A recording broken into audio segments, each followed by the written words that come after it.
Het is maandag 19 augustus als materieel 54-386 met motorwagen DE1-41 aankomt in Blerik.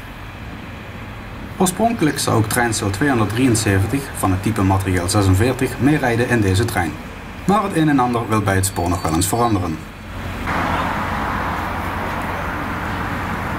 Op de achtergrond kijken de 1315 en 231 van Fair Trains toe. DE1-41 is voor een 3-jarige periode uitgeleend aan de Zuid-Limburgse Stoomtreinmaatschappij, ofwel Miljoenenlijn. De 386 is losgekoppeld en het personeel neemt plaats in de DE1.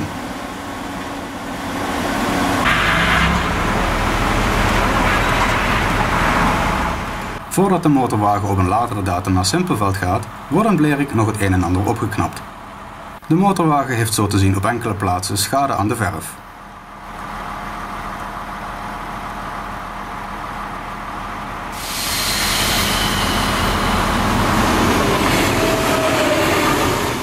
Hierna wordt de motorwagen via het station van Blerik gerangeerd naar de loods, waar de werkzaamheden zullen plaatsvinden.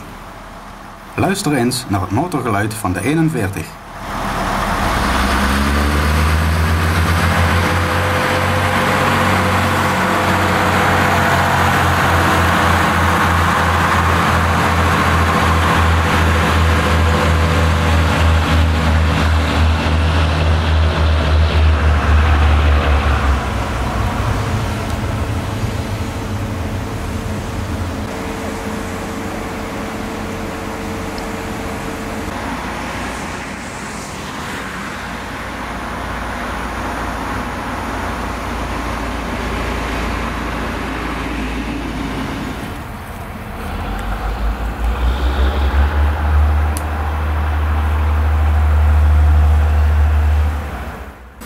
Na enige stops om wissels goed te leggen, verdwijnt de DE1 achter een vlicht van Arriva.